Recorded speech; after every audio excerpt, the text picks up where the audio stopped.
관세음보살.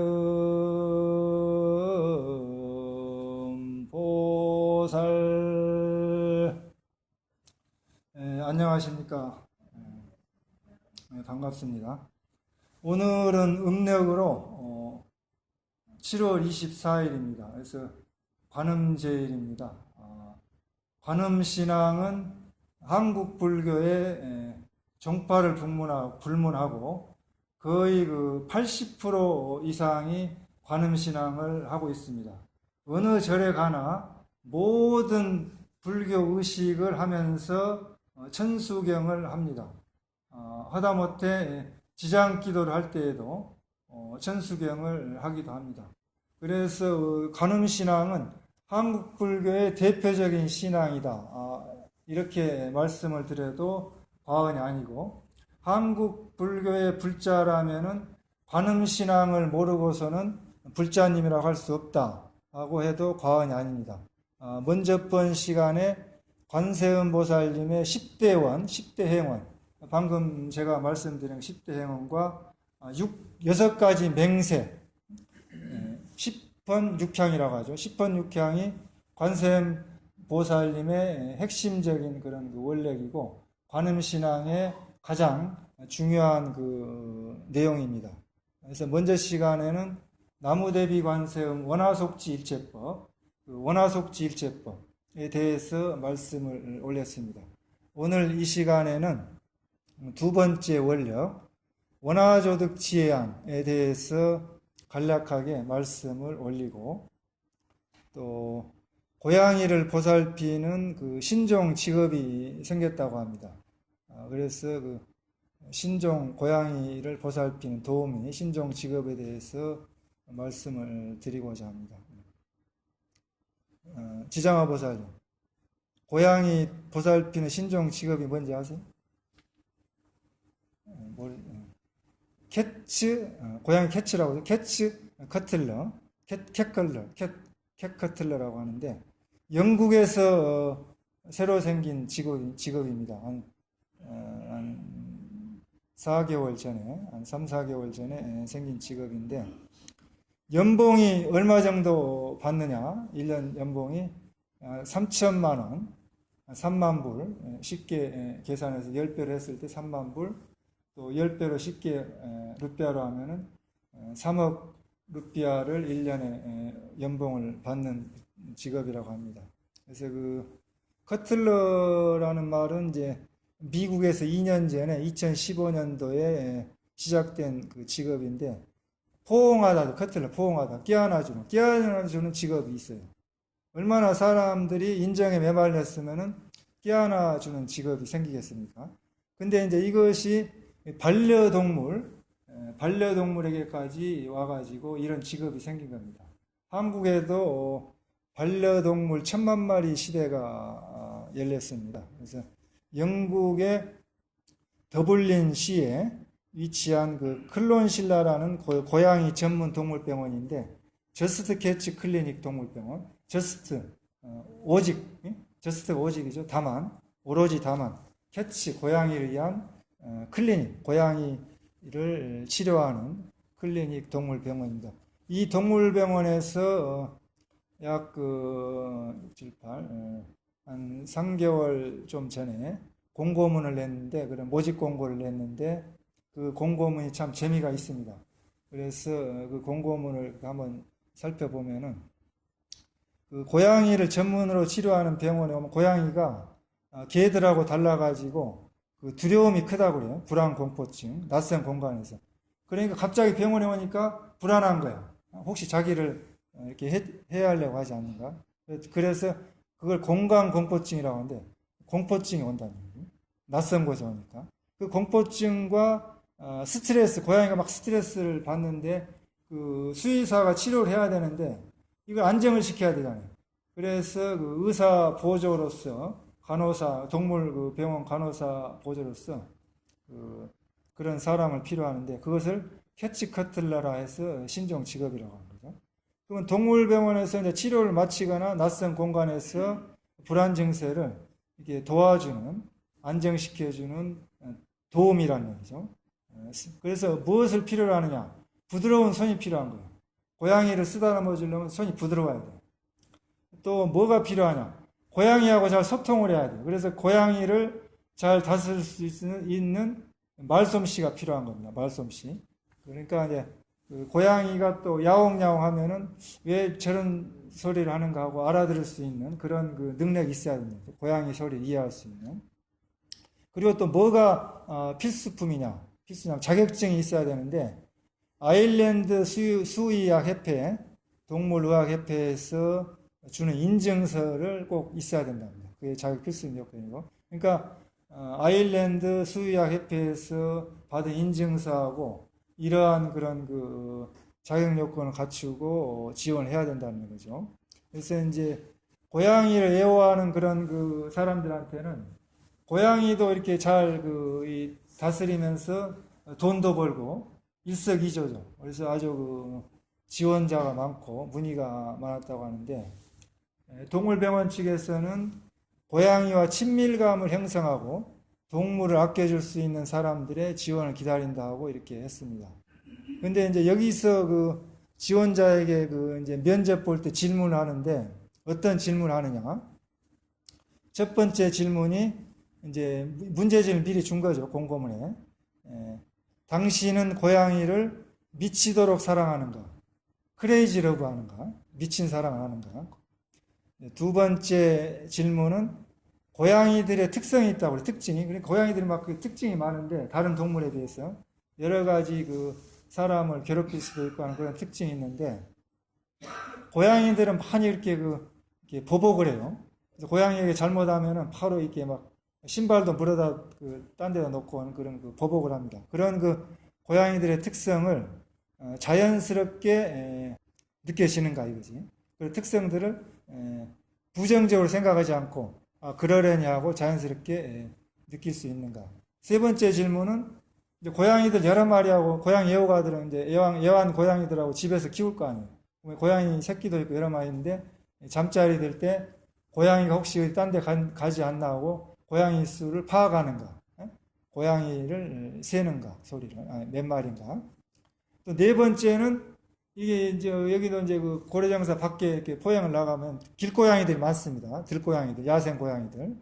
집에서 키우지 않는 야생 고양이들인데 그런 고양이들을 만났을 때 먹이를 주고 친절하게 이렇게 하는가. 이런 것을 질문한다는 거죠. 다섯 번째는 고양이를 만져줬을 때 따뜻하고 아늑해지는 기분이 드는가. 이런 그 질문을 했다고 합니다. 또 아까 말씀을 드렸죠. 고양이 야옹거리는 그 소리를 이해하는 능력을 갖추고 있는가.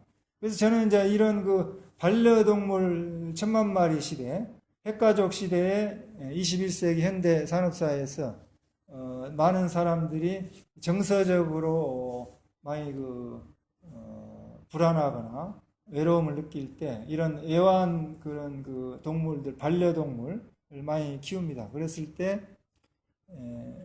이것을 고양이에 대한 그런 질문을 하지 않고 사람으로 가족으로 이렇게 고양이를 말을 바꿔서 한번 만들어봤어요. 질문지를 만들어봤어요. 그래서 여기 이제 불자님들한테 한번 제가 고양이 낱말을 바꿔가지고 한 걸 한번 말씀을 하면은 후렴을 한번 따라해 보시기 바랍니다. 크게 하셔야 됩니다. 선창하면. 나는 남편과 가족을 진심으로 사랑하고 대자대비한 마음으로 포용하는가? 두 번째 질문. 나는 좀 더 크게 나는 남편과 가족의 특별한 성격을 자연스럽게 이해하는가? 세 번째 질문. 나는 남편과 가족과 저녁 식사를 자주 같이 하는가? 나는 주변의 이웃과 친척과 친구들에게 잘 베풀고 소통하는가? 좀 더 크게 하세요. 나는 남편과 가족을 대할 때 따뜻하고 포근한 마음으로 대하는가? 여섯 번째, 나는 남편과 가족에게 부드럽고 자상하게 말하는가? 일곱 번째, 나는 남편과 가족과 함께 늘 같이 하고 편안하고 아늑한 분위기를 만드는가? 여덟 번째, 나는 남편과 가족이 흔들릴 때, 어려워할 때, 힘들어할 때, 마음의 안정을 찾을 수 있도록 노력하고 힘쓰는가? 아홉 번째, 나는 남편과 가족의 목소리나 표정만 봐도 기분과 컨디션, 상태를 알아차릴 수 있는가? 예, 이게 이제 제가 이렇게 말을 바꿔봤는데, 반려동물을 키우다 보면은 남편이 와도 별로 재미가 없어. 반려동물에 취해가지고 술 취한 사람처럼 하기도 하고, 또 아들이나 딸이 와도 반려동물에 취해가지고 술 취한 사람처럼 등한시할 수가 있습니다. 이게 이제 그 혼자 사는 그 독신 가정에 혹시 이제 가보시거나 하면은 친구나 아는 사람이 찾아와도 걔한테 정신이 팔려가지고 별로 관심이 없어. 내가 걔만 또 못하나, 이 고양이만 또 못하나, 이런 기분을 느낄 때가 있을 수도 있습니다. 그래서 지금은 1, 2인 독신 가정이, 1, 2인 가구가 지금 한국에 500만 가정입니다. 앞으로 2045년도, 지금 현재 2017년도 현재 55.4%, 10가정에 5.5가정, 약 6가정이 1, 2인 가구입니다. 그래서 주택을 만들 때도 지금 소형화되어 나가고 있죠. 앞으로 30년, 2045년도 되면 한두 사람 가는 가정이 1, 2인 세대가 71.3%, 10가구 중에 7가구는 한 명 아니면 2명 산다는 거죠. 이렇게 나홀로 사는 시대가 됐어요.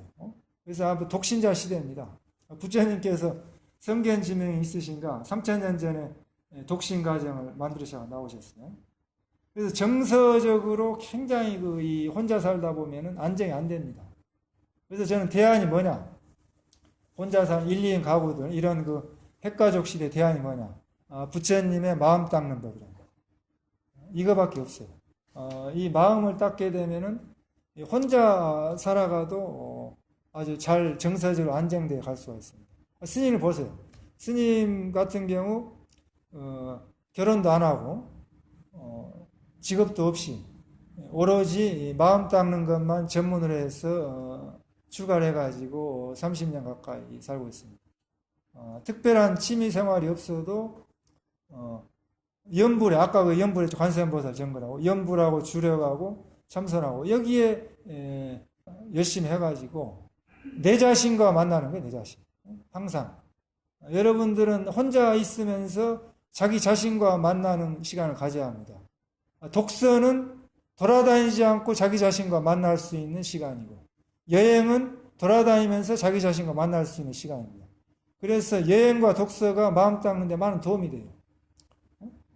근데 여러분들 인도네시아 오게 되면은 한국의 많은 그런 반연들하고 직접 접촉, 오프라인 접촉, 대면 접촉을 많이 안 해도 살 수 있습니다. 그래서 편안할 때가 있을 거예요. 오히려 이런 분위기가. 그럼 여기서 골프에 관심을 갖고 등산에 관심 갖고 이렇게 밖으로 치닫다 보면은 자기 자신과 만날 수 있는 시간이 별로 없어요. 그래서 제가 권해드리는 것은 이 법당 참 잘 만들어 놨으니까 관음제일 한 달에 한 번 음력으로 한국에서는 24일이면 관음제일 전문으로 이렇게 그 기도를 합니다. 관음 기도를. 또 지장제일 음력 18일 이렇게 하셔서 그 우리 한국 불교에 내려오는 보편적인 지장신앙, 관음신앙 이걸 와서 하시면 좋잖아요. 이 책도 많이 있고 그러면 하는 방법을 알으셔야 됩니다. 관음신앙이란 게 뭔가, 지장신앙이 뭔가 이렇게 탱화만 모셔놓고 관음보살만 모셔놓고 정확하게 신앙에 대해서 알지 못하면 아무 의미가 없습니다. 그냥 이 샤머니즘적으로 그냥 내 자식, 자손들, 남편 복 잘 될 때 보니까 그냥 기도비 올리는 걸로 끝나는 거예요. 그러나 이런 그 신앙이 종파 신앙이 그 3000년 전부터 부처님 그 근본 불교하고 그대로 회통이 됩니다. 그러니까 우리 그 인도네시아 그 한국 교인 불자님들은 이런 그 신앙을 정확하게 이해하셔야 돼요. 관세음보살에 대해서 모르게 되면은 교회 나간 사람이 하나님을 모르는 것과 똑같습니다. 아무런 의미가 없어요. 이 지금 인도네시아의 90%가 이슬람교입니다. 이슬람교. 관세음보살님을 모르면 이슬람에 대한 그 신을 모르고 이슬람교를 믿는 것과 똑같아요. 아무런 의미가 없어요. 그냥 막연한 돌덩어리, 그 나무덩어리를 모셔놓은 거 다름없어요. 종이를 모셔놓은 거. 근데 관음신앙에 대해서 스님이 이렇게 그 이야기를 하면은 그냥 저런 얘기를 하나 이렇게 들을 수도 있습니다. 그렇지만은 불상을 모시고 태화를 모시는 게 중요한 게 아니라 그분의 말씀을 제대로 이해하고 실천해야 된다는 거예요. 그러면 그 대승불교가 잘못된 불교는 절대 아닙니다. 대승불교가 정통불교예요, 정통불교. 소승불교가 오히려 그 비정통입니다. 왜 비정통이냐면은 각각 부파불교대로 자기식대로 유견무견에 빠졌단 말이에요. 그래서 용수보살이 그 사견에 빠진 것을 파사현장한다. 살을 파하고 정을 나타낸다 해서 일으킨 운동이 대승불교 운동이에요. 대승불교는 그 부처님 말씀이 아니다 학자들이 연구했는데 비불설이지만은 원시 불교 이전의 근본 불교, 부처님이 열반하신 30년 정도의 그 세월 동안에 말씀하신 핵심적인 수타니파타, 율장의 중도 사상과 연기 사상이 농축돼서 해놓으신 말씀이기 때문에 그 부처님의 근본 육성에 가까운 말씀을 정통으로 이었다. 그래서 불교학자들이 거기에 대해서 시비를 하지 않습니다. 그러니까 남방불교에서 안 하는 것을 가득 모셨으니까 좀 이상한데 이런 생각을 하시면 잘못됐다는 거죠. 그래서 법회 시작할 때 제가 관세음보살님의 10대 행원, 6대 맹서 이것이 핵심입니다. 관음신앙에 10가지 행원을 여러분의 행원으로 함께 하나 돼야 돼요. 그래서 천수경을 나오는 그 내용의 앞에 부분에 10번 육향이 간절하게 나옵니다. 나무대비 관세음 반복되면서 10대 행원과 6가지 맹서, 지옥 가면 지옥이 없어지고 악이 축생 가면 축생이 없어지고 그런 그 원력을 가지고 관세음보살이 화연해서 관세음보살은 부처님이 화연하신 거예요. 응화신으로 법신 부처님께서 이미 성불하셨지만은 여러분과 친근하게 하기 위해서 관세음보살님 몸을 놔두신 거란 말이에요. 그래서 여러분들이 그 관음신앙을 확실하게 이해하고 알고 해 나가야 됩니다. 일체법은 뭐냐? 원화속지 일체법. 일체법은 유의법, 무의법, 불가설법. 부처님은 깨달으셨어요. 깨달으셨는데 한마디도 한 바 없이 49년 동안 말씀하셨다. 그래서 불가설법이라 말로 전할 수 없는 법이라고 합니다. 부처님 법은. 그러니까 스님이 여기서 이렇게 1시간 동안 말을 해도 말로 설명할 수 없는 법입니다. 그래서 이심 전심으로 내려오는 선법이 또 있고 일체 법을 다 알기를 원한다. 관세음보살님이 그 원을 세우셨고 또 지혜의 눈을 얻기를 원한다. 지혜의 눈을 얻기를 원한다. 지혜. 지혜의 눈. 지혜의 눈은 금강경에 나오죠. 유관, 천안, 그 다음에 해안, 법안, 불안 5가지 이 안이 나옵니다. 그 안은 수행하는 마음 닿는 정도에 따라서 수준에 따라서 5가지 단계로 올라가는 거죠. 그래서 마지막 부처님에 되면은 불안인데 해안은 아라한의 경지에서 얻을 수 있는 해안이라는 얘기죠. 아라한과를 얻어서 성문 영각에 얻어서 그래서 그런 그 지혜의 눈을 얻기를 원한다는 겁니다. 그래서 빠를 속자 빨리 얻기를 원한다. 일찍 조자 일찍 얻기를 원한다. 같은 뜻인데 음류를 주기 위해서 한자로 속자 조자를 반복해서 이렇게 해 놓은 겁니다. 우리들은 금방 세월이 지나서 언제 이렇게 내가 나이를 먹었나 할 정도로 빨리 가버립니다. 화살처럼 빨리 가버려요. 흐르는 물처럼. 인도네시아 온 지 20년 되신 분? 한번 손 한번 들어보세요. 20년 되신 분. 15년 되신 분 손 들어보세요. 10년 되신 분. 없어요? 30년 되신 분. 그러니까 그 지나놓고 보니까 10년 세월이 어떻게 돼요? 눈 깜박할 새죠. 눈 깜박할 새. 눈 깜박할 새에 지나가 버린다. 하룻밤 자고 나니까 하룻밤 같아요. 일장 춘몽처럼 금방 가버린다. 앞으로 더 빨리 갑니다. 세월이. 스님이 선창하면은 한번 그 지혜안까지 한번 따라 해보시기 바랍니다. 후렴으로.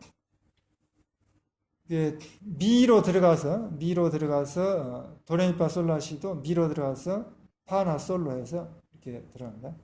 나무 따라하세요. 나무 대비 관세음 이렇게 음료를 주셔가지고 나무 대비 관세음 원하속지일체법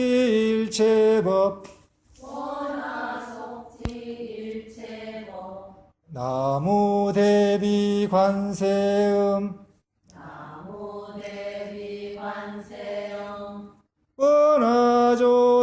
원하조득지혜안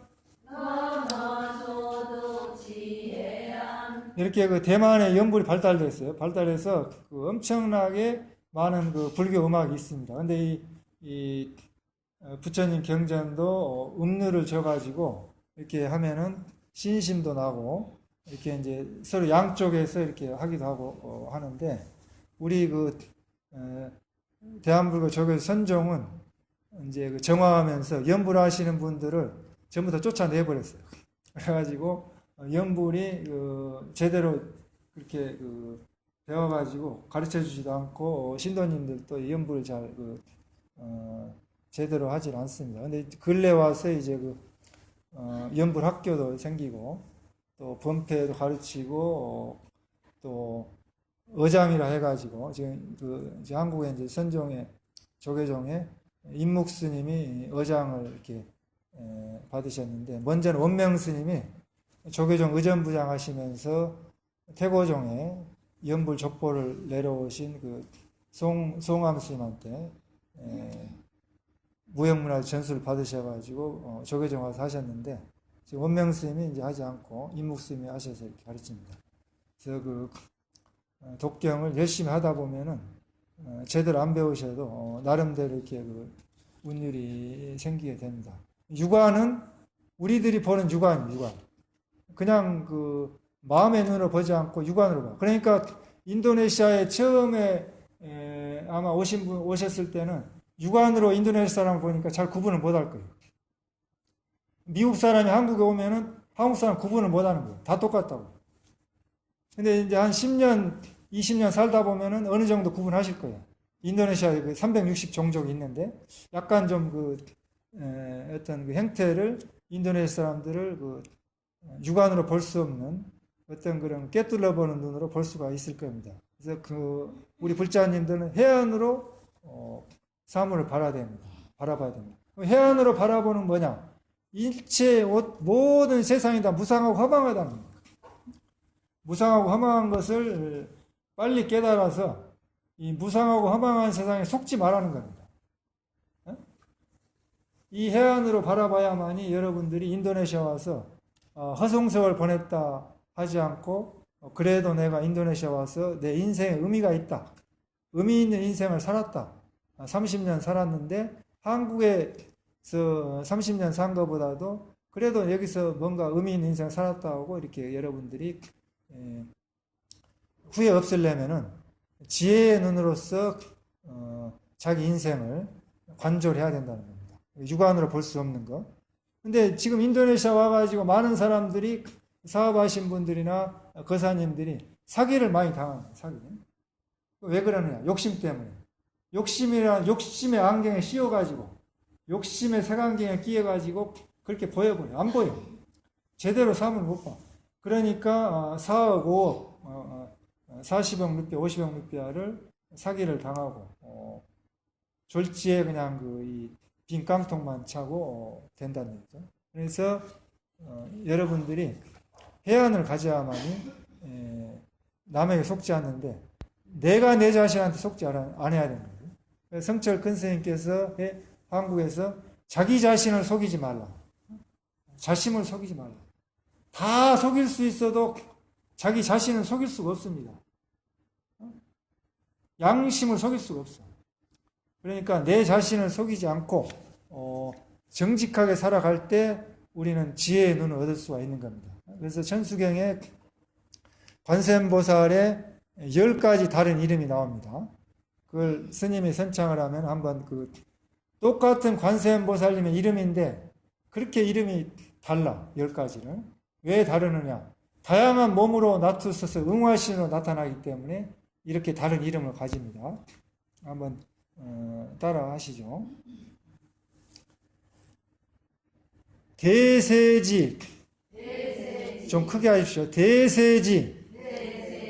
보살. 두 번째는 천수. 보살. 세 번째는 여의륜. 보살. 네 번째는 대륜.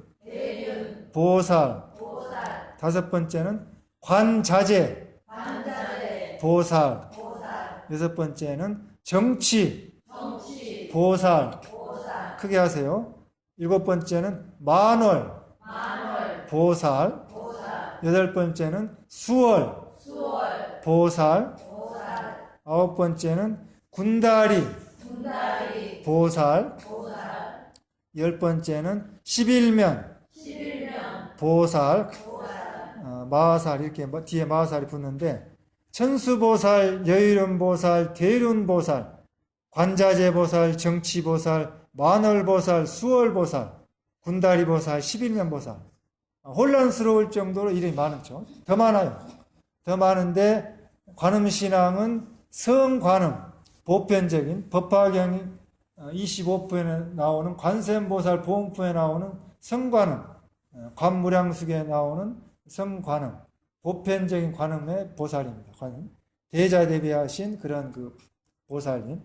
아바로키테스바라 이런 원어를 중국말로 번역할 때 관세음, 광세음, 관자재 이렇게 번역을 했습니다. 그래서 우리들에게 가장 친근하게 불려지는 한국 불교의 보살님은 관세음 보살. 관세음. 근데 반야신경에는 관자재 보살로 나오는데 관자재를 쉽게 이렇게 회통을 하려면 관세음 보살로 바꾸면은 이해하기 쉬울 텐데 관자재 보살 이렇게 나오니까 헷갈린다. 혼란스러운데 관세음 보살입니다. 관세음 보살님은 법신 부처님께서 응화신으로 다 나타나는 거예요. 그래서 아까 관세음 보살 보험품 읽을 때 벽지불의 몸으로 나오고 비구의 몸으로 비구니의 몸으로 우바세의 몸으로 우바이의 몸으로 여러 가지 몸으로 천배가 과신의 그런 몸으로서 나투어서 여러분에게 친근하게 다가가서 구제한다. 언제든지 구제한다는 거죠. 그래서 보살은 뭐냐? 보리사트바, 산스크리트로 보디사트바를 보리는 깨달음, 부처님의 법, 불도를 뜻하고 살타, 사트바는 대신 큰 마음이라는 얘기죠. 큰 마음으로 깨달음을 구하는 사람, 부처님의 법을 구하는 사람. 그러면 큰 마음, 대신 중생을 제도하고, 그러니까 그 사트바는 중생을 제도하고 보리는 깨달음을 구한다는 얘기죠. 그러니까 보살이란 두 글자는 상구보리 하와 중생, 위로는 깨달음을 구하고 아래로는 중생을 제도한다. 그래서 우리 인도네시아에 계신 우리 한국 불자님들은 이 상구보리 하와 중생을 해야 됩니다. 근데 한국 불교에서 절에 나오는 여자 신도님들을 보살이라고 이렇게 하는 그 관행이 됐어요. 관례가. 그래서 이것을 옳다 그르다 하기 전에 보편적인 관행이기 때문에 보살님 하면은 그 여자 신도님을 통칭하는 말로 이렇게 그 관행적으로 쓰게 됐는데, 남자 신도님, 거사님들은 그 보살이 아니냐? 그게 아니고 상구보리 하중생하는 분을 보살이라고 하는 거예요. 그러니까 스님도 보살 불교를 한다 하면은 상구보리 하중생 한다는 거죠. 그래서 스님도 위로는 깨달음을 구하고 개인의 성불을 구하고 아래로는 중생을 제도한다. 이렇게 포교를 하는 것을 살이라 한다는 거죠. 그러니까 상구보리 하중생하는 것을 보살이라 한다. 꿈과 희망을 가지시고 관세음보살님의 10대 행원을 해야 됩니다. 우리들에게는 꿈과 희망이 있습니다. 대한민국이라는 나라가 있기 때문에 꿈과 희망이 있어요. 여러분들이 아무리 인도네시아에서 돈을 많이 벌고 재벌이 돼가지고 세계 최대 재갑부가 됐다. 그래서 좀 얌체 같지만은 싱가포르 은행에다가 중국 화교들처럼 돈을 많이 저금해놓고 이렇게 세금도 안 내고 언제든지 싱가포르 가가지고 돈을 빼서 살 수 있다 한다. 무슨 행복이 있겠습니까? 앞으로 한국도 이제 인도네시아 교민 잡지를 보니까 한국 교민들이 한국 국적을 가지신 분들이 한국 원화로 1억 10만 불, 인도네시아에 은행 계좌에 있으면은 10억 루피아 있으면 무조건 국세청에 보고를 한다. 이래가지고 이제 양국 국가에 셉조해서 세금을 하는데, 앞으로 이제 유럽이나 영국이나 미국 선진국처럼 세금을 많이 걷어가니까 세금을 안 내기 위해서 국가를 다른 나라로 가는 사람들이 생긴 시대가 올 거라고 해요. 그러면 세금 안 내고 다른 나라 가서 살아보는 무슨 재미가 있습니까? 무슨 행복이 있겠습니까? 그래서 우리 한국 인도네시아 교민사에 사는 우리 불자님들은 세금을 많이 내야 됩니다. 세금을 많이 내셔서 국가의 발전에 기여를 하고 국가의 남북 통일에 기여를 하고 그러한 역할을 해서 우리 조국을 빛내고 가문을 빛내고 같이 더불어 잘 사는 그런 사람이 돼야 되지. 그게 바로 관세음보살님의 10대 행원에 들어갑니다. 그래서 상구보리 하와 중생에 나보다 좀 못 사는 사람들을 도와주지 않고 세금도 안 내고 나만 잘 살겠다고 하면 무슨 재미가 있겠습니까? 다 쓰지도 못하고 죽는데. 그래서 우리 인도네시아 교민사에 사는 한국 불자님들은 상구보리 하와 중생, 보살이 돼야 된다. 보살도 관세음보살님이 돼야 된다. 관세음보살님의 10대 행원, 그것을 완벽하게 이해하시고 6가지 맹세, 10번 6향을 완벽하게 머릿속에 외우고 실천해서 우리 인도네시아의 한국 교민사의 불국토를 만들었으면 좋겠습니다. 2차 인연 공덕으로 천리상강 깊은 어둠은 다 밝아지고 지옥아기 죽생 사막도를 벗어나고 칼산지옥 원파에서 무너지고 일체 모든 중생들이 바른 깨달음을 정각을 이루고 번외망상이 다 없어지고 지혜가 넓고 깊게 자라고 깨달음을 바라는 보리심이 일어나 발심을 하고 욕계, 색계, 무색계, 상계에서 뛰어나오고 모든 중생들이 성불하고 일체 모든 중생을 제도합시다. 여러분의 가정에 건강과 행복이 항상 하시기를 부처님 전에 축원을 올리면서 마치고자 합니다. 감사합니다.